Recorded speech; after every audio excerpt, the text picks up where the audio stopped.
Não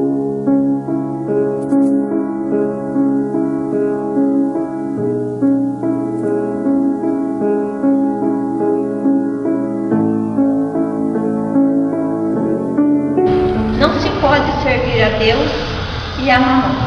E hoje nós vamos falar sobre a riqueza. Essa palavra assim, tão profunda, é que às vezes a gente assim, ainda não a entendeu, né? Mas vamos primeiramente ver o que quer dizer essa frase, né? Não se pode servir a Deus e a mamão. Se a riqueza, né, ela é um entrave no progresso, não é, né? Se ela é um atraso em nossa vida ou não, né? O que faz a riqueza em nosso dia a dia? Porque Jesus disse, não dá para servir a Deus e a mamão, e mamão aqui representando que seja riqueza. Então, como é que é isso, né? Então, a riqueza é uma coisa maldita, vamos dizer assim, né? Deus não considera a riqueza como uma coisa natural da vida, né? É errado ser rico. Então, vamos lá. Na antiguidade, conforme sabemos, eram cultuados muitos deuses. Mamon, contudo, não era o nome de uma divindade, e sim um termo de origem aramaica que significava dinheiro, riqueza. Então, voltando aqui no título, se mamon, né, quer dizer riqueza, e Jesus nos deixa essa frase, né? Tanto que tem um capítulo no Evangelho, não se pode servir a Deus e a mamon. Então dá essa impressão, então não quero ser rico, ou então, então se eu sou rico, eu estou perdido, né? Como é que eu faço com isso? Mas todo mundo quer ser rico, e aí então como é que faz? Então estamos todos condenados, né? Então vamos entender um pouquinho isso direito. Nós temos no universo, né, 10 leis que a gente aí estuda, e uma delas é a lei do progresso. E o progresso é uma lei que, queiramos ou não, o movimento, né, do universo, ele é progredivo. E aqui então nós vamos falar sobre o progresso versus a evolução, né? A evolução também, a evolução do ser, queiramos ou não, eu sempre digo, queiramos ou não, nós vamos evoluir. Pelo bem ou pelo mal, apanhando ou de uma forma mais leve, mais tranquila, nós vamos evoluir, porque o movimento universal é de evolução. Então, o progresso quer dizer o desenvolvimento de um ser. E a evolução é a perfectibilidade. Então, qual é o objetivo das encarnações? É nós chegarmos à perfeição. E ninguém chega a ser perfeito se não evoluir. E ninguém evolui se não tiver progresso, né? Então já começa por aqui. Então, e qual é a missão do homem na Terra? Né? É trabalhar pelo progresso material do planeta. Missão do homem, tá? Porque nós também, enquanto nós trabalhamos, nós temos a missão espiritual, que é de nos evoluirmos. Mas enquanto homem, né, vivendo aqui na Terra, como retribuição a isso, nós vamos auxiliar com que esse planeta evolua, né? Hoje nós temos aqui, nós falávamos lá dentro, estávamos estudando a respeito da educação. Mas numa época onde as coisas não existia a tecnologia que tem hoje, não existia internet, não existia energia elétrica, então era um tipo de educação. Hoje as coisas estão aqui, né, a todo vapor, porque evoluímos, porque a humanidade progrediu, né, houve um progresso, né, e conforme há esse progresso, o homem também vai evoluindo, ele tem mais contato social, ele tem mais contato com as coisas, ele tem maior compreensão das coisas e ele também vai evoluindo. Então, enquanto homens, nós temos a obrigação de zelar por esse progresso material. Como? Né? Desobstruindo, saneando, né? Dispô-lo para receber população máxima, alimentar a população que cresce, facilitar a relação entre os povos, tornar rápidas comunicações e utilizar recursos naturais com segurança e rapidez com os meios da ciência. Então, enquanto homens, nós temos essa obrigação. Mas nós fazemos isso sem dinheiro, né? Para mim, por exemplo, ter esse notebook, eu tive que ter dinheiro para comprar, senão eu não compraria, né? E aí? Mas aí Jesus deixou, né? Não dá para servir a Deus e a mamon.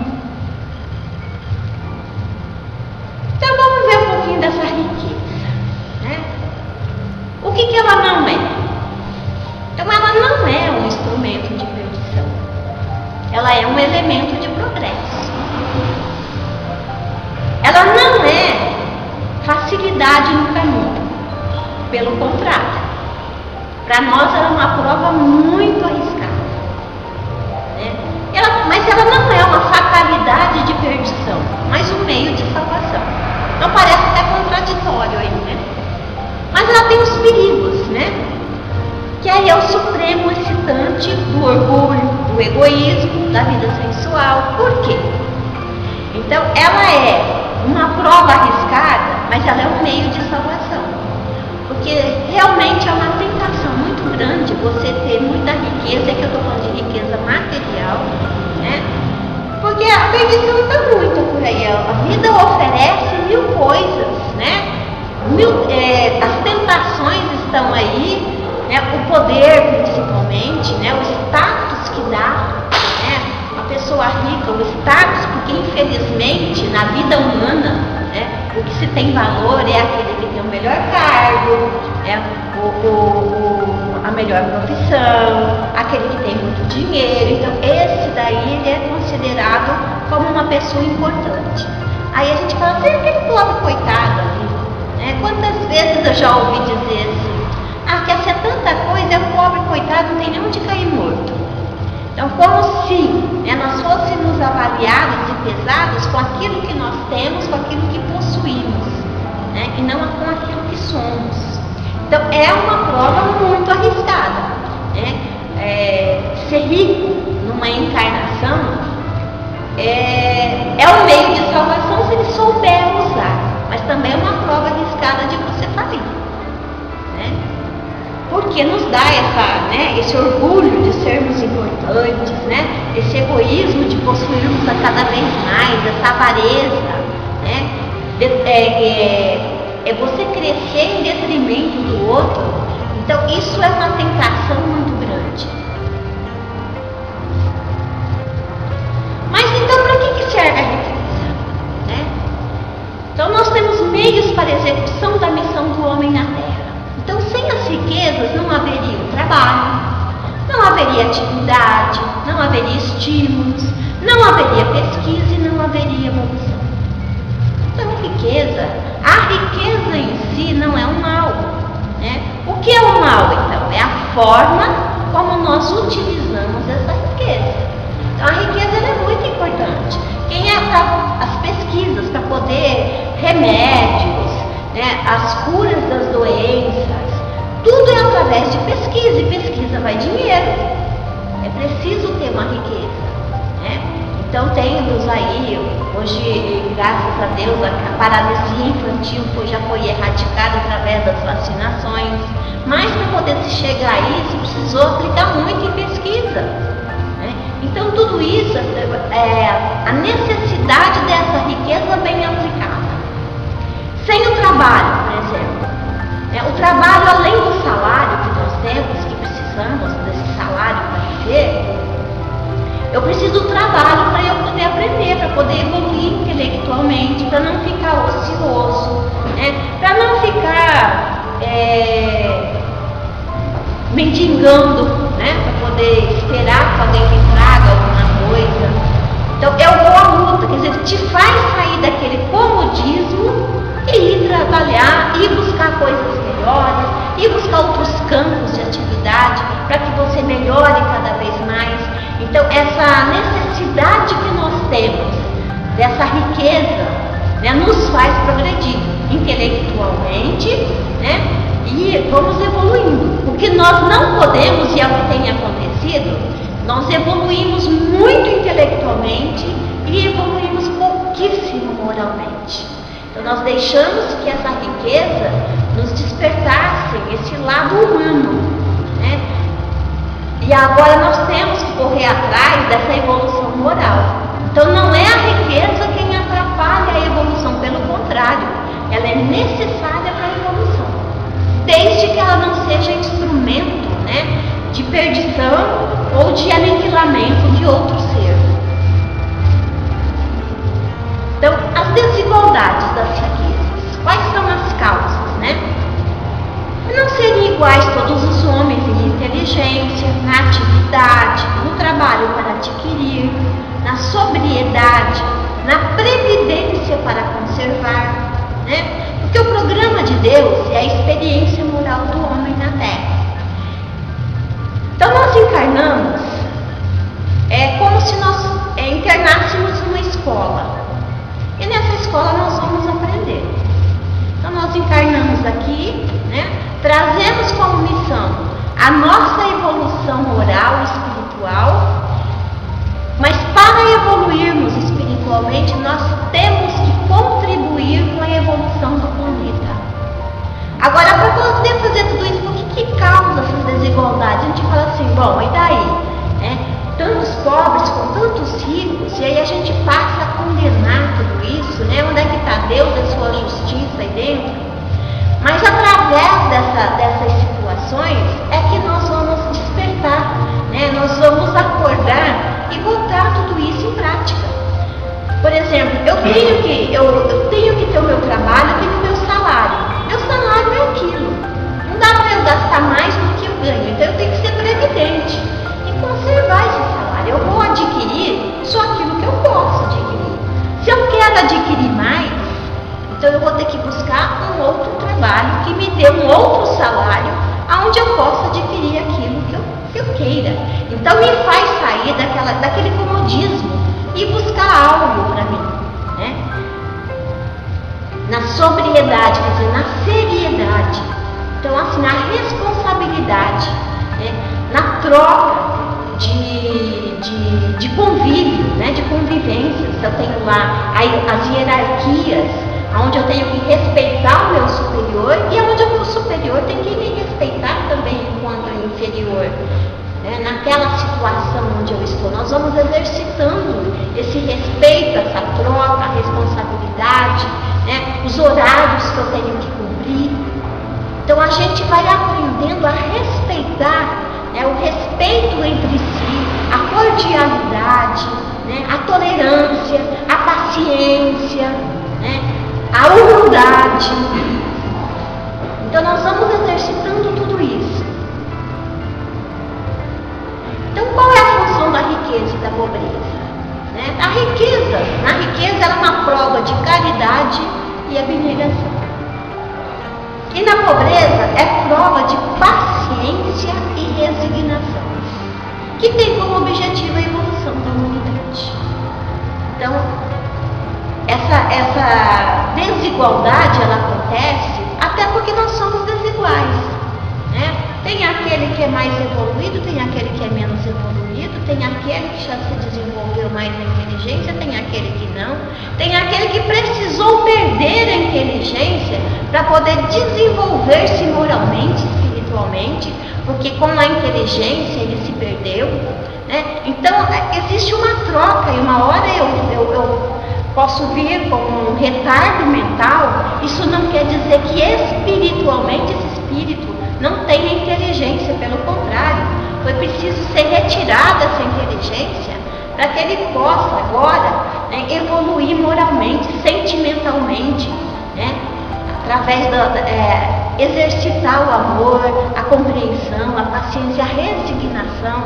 Então, tanto na pobreza quanto na riqueza, a gente exercita tudo isso, né? Não é fácil ser rico também não. Porque as tentações estão grandes aí você vai, ao invés de, né, ir lá para conhecer o mundo e tudo mais, então eu vou aplicar a minha riqueza em bens humanos, vamos dizer assim, né? Então eu vou fazer caridade.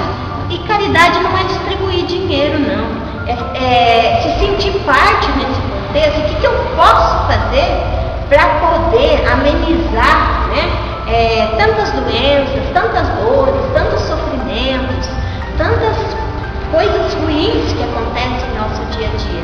Como é que eu posso fazer para contribuir com tudo isso? Então, o que o homem possui? Nada que é de uso do corpo e tudo o que é de uso da alma. Então, o que nós possuímos realmente? É a inteligência, porque a inteligência é um atributo do espírito, o conhecimento, que nós vamos adquirindo esse conhecimento conforme nós vamos vivendo nesse mundo de relações. A gente vai trocando conhecimentos e cada experiência para nós nos traz um conhecimento novo, nos traz qualidades morais e o que ninguém pode lhe arrebatar. Então isso ninguém pode tirar da gente. Nós podemos até vir numa encarnação sem inteligência, mas nós não perdemos essa inteligência adquirida. Esse espírito é inteligente. Quando ele resgatar aquilo que ele precisa resgatar, numa outra existência, numa outra encarnação, ele virá inteligente. Ele já resgatou e já conquistou aquilo que ele precisava conquistar. Então ninguém tira da gente o conhecimento, as nossas qualidades morais, né? Tudo isso são atributos já da alma, são aquisições da alma. Então o mundo é para evoluir, né? A lei é de evolução, nós não regredimos. Embora muitas vezes em existências a impressão que temos é que regredimos, né? Mas espiritualmente não. Às vezes precisamos regredir materialmente falando, fisicamente falando, mas o espírito, aquilo que ele conquistou, ele não regride. Estaciona ali naquela parte, mas para ele adquirir coisas melhores, esses bens, essa riqueza da alma. Então a nossa propriedade na terra, elas só são legítimas quando da sua aquisição não resultar em prejuízo de ninguém. E aqui é onde a gente vê, né? Por isso que fala que a riqueza é uma grande tentação. Porque assim, quantas, né, não se perdem numa existência, não se perdem aí espiritualmente falando, para conquistar uma riqueza, né? Porque aí você é o prejuízo de outros, né? Quando se desvia uma verba, né? Vamos pegar aí, quantos seres humanos não ficam em prejuízos por conta dessa riqueza não aplicada para o bem, né? Foi aplicada em benefício próprio, né? Olha a consequência disso, é uma tentação muito grande. Então, nisso quando Jesus fala lá no começo, não dá para servir a Deus e a mamão. E aí ele usa o verbo servir, né? Eu posso ser rico, né, materialmente falando, e servir a Deus, né? Agora, eu não posso servir ao dinheiro e servir a Deus, porque isso me desviou do caminho. Eu fiz coisas ilícitas, eu vou fazendo coisas, essa riqueza me ensoberbece, né, me dá orgulho, me exalta, né, o orgulho por ser importante através dessa riqueza. Então não dá para a gente servir ao dinheiro e servir a Deus. Aí, mas servir, né? Ele não disse que não dá para ser rico e servir a Deus. Ele não disse isso. Ele disse que não dá para servir a Deus e a mamão, né? Então, a utilidade providencial da riqueza. Então, a riqueza é o laço mais poderoso que liga o homem à terra e desvia seus pensamentos do céu. Então, aqui nós estamos falando de riqueza material, tá? Então, é esse laço que nos liga à terra, às coisas mundanas, porque ele nos dá o prazer mundano, né? Ele nos dá, as portas nos abrem, né? Somos aplaudidos, né? E isso nos envaidece, nós ainda somos seres muito envaidecidos. Agora, abolir toda a fortuna é condená-la como prejudicial à vida na Terra. Seria condenar a lei do trabalho e do progresso que a podem proporcionar. Então ela tem um duplo, né? Uma dupla utilidade. Ela tem a utilidade do progresso material, mas também tem a utilidade do progresso espiritual. Porque aí eu vou pôr em prova toda a minha humildade, todo o meu desprendimento, toda a minha resignação, toda a minha bondade, a caridade, né? Eu vou usar isso para o bem do próximo, para o bem do planeta, para o bem do convívio coletivo. Não vou pensar em mim, nos meus filhos, naqueles próximos de mim. Eu vou pensar em todos. Isso é muito difícil. Então, a verdadeira riqueza, né? O homem só possui em plena propriedade aquilo que lhe é dado levar deste mundo. Tudo que é de uso da alma, a inteligência, os conhecimentos e as qualidades morais. Essa é a verdadeira riqueza. Somente essa riqueza espiritual, adquirida nas situações de trabalho árduo, de profunda compreensão, de vitória sobre si mesmo, de esforço incessante, conferirá ao espírito a posição de ascendência legítima, de bem-estar permanente. Está no livro Caminho, Verdade e Vida, no capítulo 135. E aqui está em Paz pelo Evangelho segundo o Espiritismo, no capítulo 16 e 19. Então, a verdadeira riqueza é a espiritual. Embora utilizemos a riqueza material para evoluir, para poder sermos solidários, aprender a sermos solidários, a sermos fraternos, né?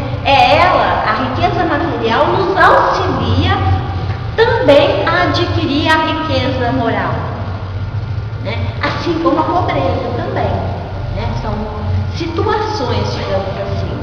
Mas nós não podemos servir a essa riqueza material. Nós temos que utilizá-la como meio de progresso íntimo, progresso espiritual.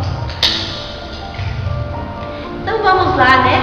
Concluir aí essas ideias. O homem só possui de seu aquilo que pode levar consigo após o desencarne.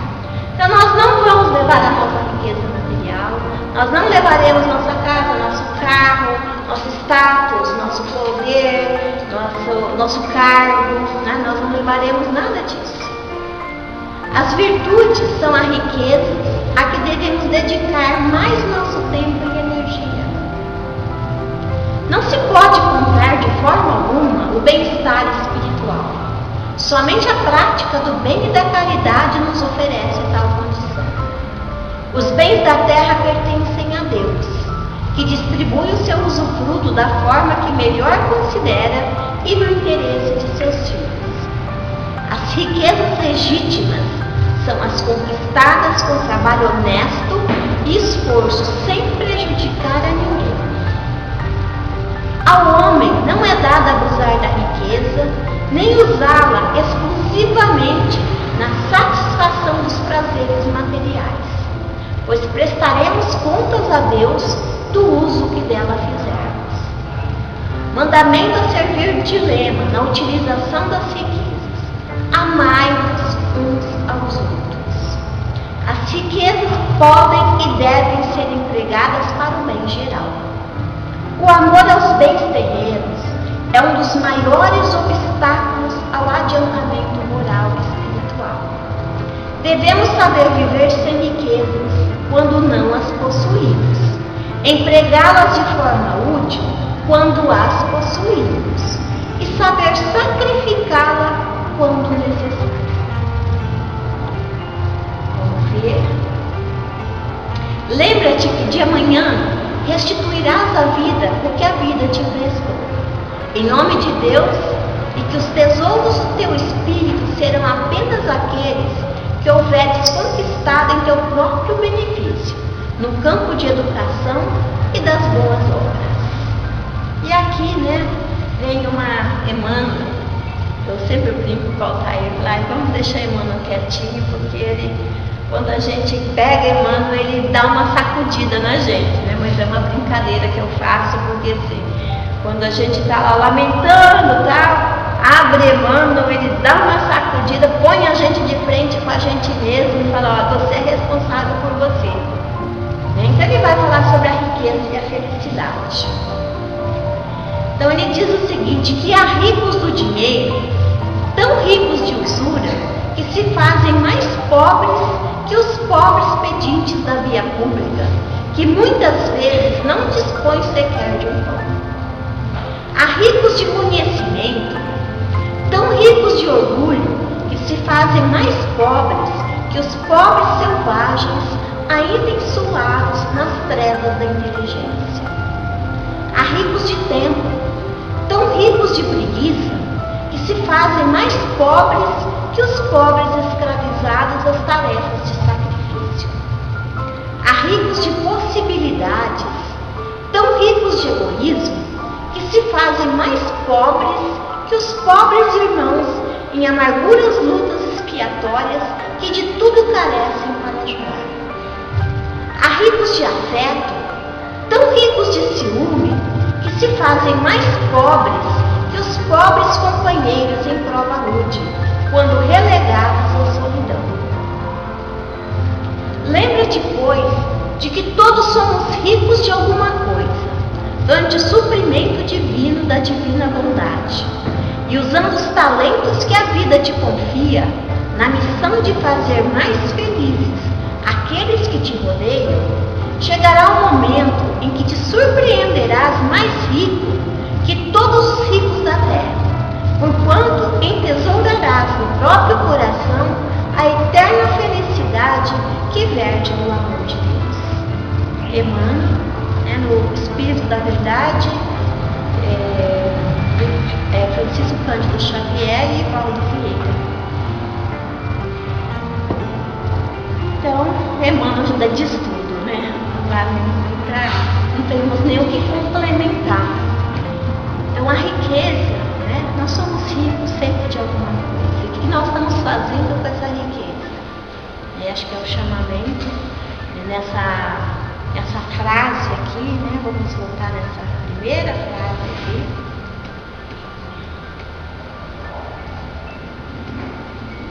Não se pode servir a Deus e a mamãe. Então, riqueza nós temos, tem até um ditado que diz, né? Ninguém é tão pobre que não tenha nada para doar. E ninguém é tão rico que não tenha nada a receber. Então é essa troca, nós somos ricos, né? Em alguma coisa, em alguma situação, nós somos ricos. Podemos não ter o dinheiro, mas nós temos conhecimento, nós temos riqueza em inteligência, de oportunidades, de facilidades, ou de afetos, né? De amor. Nós temos alguma riqueza, e essa riqueza nós podemos repartir. E aqui então nós vamos falar então dessa riqueza agora, essa riqueza espiritual, né? O que nós estamos fazendo com ela? Nós estamos servindo a Deus com essa riqueza, ou nós estamos servindo a mamãe, né? As coisas mundanas com essa riqueza? Eu estou usando a minha inteligência por bem ou por mal, né? Eu estou usando aquele amor que eu já tenho, né?